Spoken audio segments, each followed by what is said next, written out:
Hi, welcome to YoYo TV. YS Sharmila రాజకీయాల్లో ఆమె ఓ ఫైర్ బ్రాండ్. దివంగత వైఎస్ రాజశేఖర రెడ్డి గారాలపట్టి. తెలుగు రాష్ట్రాల్లో ఆమె తెలియని వారే ఉండరు. పాదయాత్రలో ఆమె ఓ చరిత్ర అని చెప్పాలి. తన పాదయాత్రతో దేశంలో ఓ చరిత్రనే లిఖించారు. ఆడవాళ్ళు ఎందులోనూ తక్కువ కాదని నిరూపించారు. ఏపీలో అన్న వదిలిన బాణంగా గుర్తింపు తెచ్చుకున్న షర్మిల తెలంగాణ రాజకీయాల్లోకి ఎంట్రీ ఇచ్చి పార్టీ స్థాపించి తనకంటూ చరిత్రలో కొన్ని పేజీలను లిఖించారు. ఇప్పుడు ఆంధ్రప్రదేశ్ రాజకీయాల్లో మోస్ట్ వాంటెడ్ పొలిటీషియన్గా మారిన YS Sharmila real life story మీకోసం.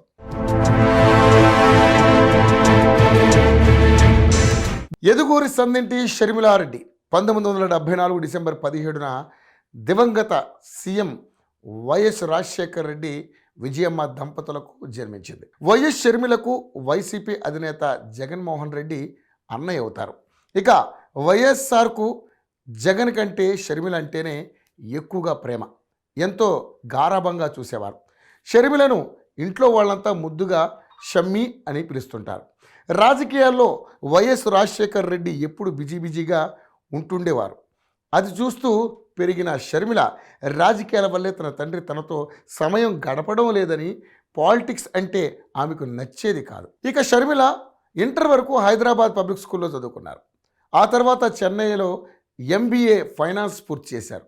చదువు పూర్తి కాగానే రాజశేఖర రెడ్డి తన బావమరిదైన ప్రతాప్ రెడ్డికి ఇచ్చి వివాహం చేశారు. కానీ పెళ్లి షర్మిలకు ఇష్టం లేదు. అలానే తండ్రికి ధైర్యంగా చెప్పలేకపోయింది. పెళ్లి జరిగిన తర్వాత నుంచి ప్రతాప్తో గొడవలు మొదలయ్యాయి. దాంతో పుట్టింటికి వచ్చిన షర్మిల కొద్ది రోజుల తర్వాత తన ఫ్రెండ్తో కలిసి గెట్ టుగెదర్ పార్టీ ఏర్పాటు చేసుకుంది. అలా హైదరాబాద్లో జరిగిన ఆ పార్టీకి మ్యూచువల్ ఫ్రెండ్ అయిన అనిల్ కుమార్ కూడా వచ్చారు. అలా షర్మిల అనిల్ని మొదటిసారి చూసింది. అయితే అనిల్ కూడా అప్పటికే పెళ్ళయింది, కానీ ఆ దంపతుల మధ్యలో సఖ్యత లేదు. ఈ మీటింగ్ తర్వాత షర్మిల అనిల్ 2 సార్లు కలుసుకున్నారు. అయితే అప్పటికే అనిల్ మంచి బిజినెస్ మ్యాన్గా స్థిరపడ్డారు. కానీ కొద్ది రోజులకే రంజిత్ గుప్తాతో కలిసి చేసిన వ్యాపారంలో నష్టాలు వచ్చాయి. తమ నష్టాలను బయటపెట్టకుండా షర్మిలకు ప్రపోజ్ చేశాడు. షర్మిలకు కూడా అనిల్ అంటే ఇష్టం ఉండడంతో ఓకే చెప్పారు.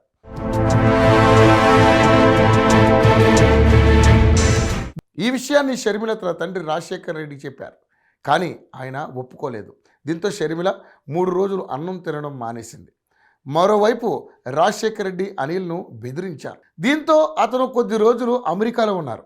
అయినా షర్మిల అనిల్ను మర్చిపోలేకపోవడంతో మరోసారి అనిల్ బ్యాక్గ్రౌండ్ను చెక్ చేయించి షర్మిల అనిల్లకి 1995లో వివాహం చేశారు. వీరికి రాజారెడ్డి, శ్రావణి అనే 2 పిల్లలు ఉన్నారు.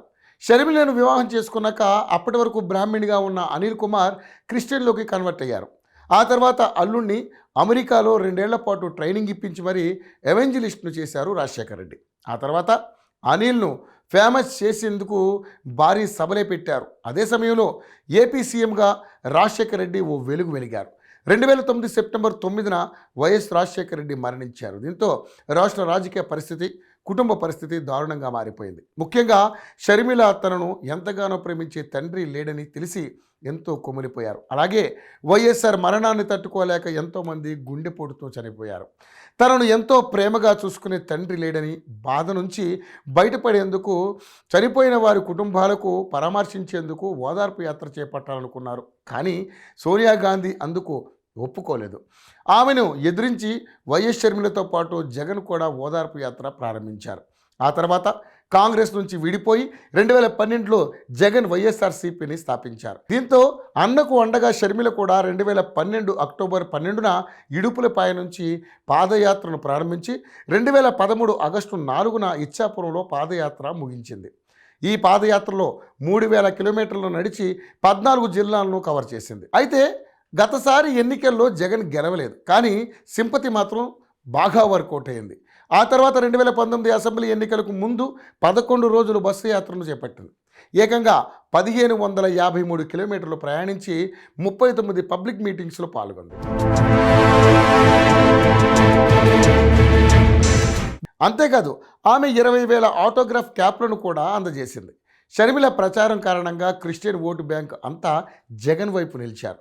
ఒక రకంగా జగన్ గెలుపుకు షర్మిల కూడా కారణమని చెప్పాలి. జగన్ సీఎం అయ్యాక షర్మిలను పక్కన పెట్టాడనే వాదన వినిపించింది. కొద్ది రోజులకే రాష్ట్రంలో జగన్ పాలన ఎలా ఉన్నా కుటుంబం విషయంలో ఆయన పద్ధతి నచ్చలేదు అన్నది షర్మిల మాటల ద్వారా తెలుస్తోంది. ఆస్తి విషయాల్లో అంతర్గత తగాదాలు ఉన్నాయనేది ఆమె ద్వారా తెలుస్తోంది. అయితే షర్మిల ఫిబ్రవరి 2021లో యువజన శ్రామిక రైతు కాంగ్రెస్ పార్టీ వ్యవస్థాపకుడైన తన సోదరుడు జగన్మోహన్ రెడ్డితో తనకు రాజకీయ విభేదాలు ఉన్నాయని, తెలంగాణ రాష్ట్రంలో ఆ పార్టీ ఉనికి లేదని షర్మిల ఆరోపించారు. తెలంగాణలో జూలై 8, 2021 కొత్త పార్టీని ప్రారంభిస్తానని ఏప్రిల్ 9, 2021 షర్మిల ప్రకటించారు. ఆమె తన తండ్రి రాజశేఖర్ రెడ్డి పుట్టిన తేదీ కాబట్టి ఆమె ఆ తేదీని ఎంచుకున్నారు. పార్టీ ప్రారంభానికి ముందు ఆమె అధికారంలో ఉన్న భారత రాష్ట్ర సమితి ప్రభుత్వానికి వ్యతిరేకంగా ప్రచారం చేయడం ప్రారంభించారు.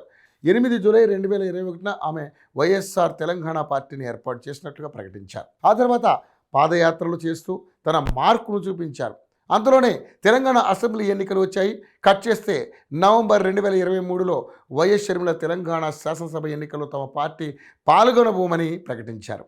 షర్మిల కాంగ్రెస్ పార్టీకి ఉన్న ఎన్నికల సామర్థ్యాన్ని గుర్తించి కాంగ్రెస్ను అణగదొక్కడం కాదని, కాంగ్రెస్ అధికారంలోకి వస్తే తమ విధానాలను విజయవంతంగా అమలు చేసేలా హామీ ఇవ్వడమే తమ లక్ష్యమని నొక్కి చెప్పారు. ఇక షర్మిల తన రాజకీయాన్ని తెలంగాణ కాకుండా ఏపీలో కొనసాగించాలని అనుకున్నారు. అక్కడ యాక్టివ్ అయ్యేందుకు యాక్షన్ ప్లాన్ సిద్ధం చేసుకున్నారు.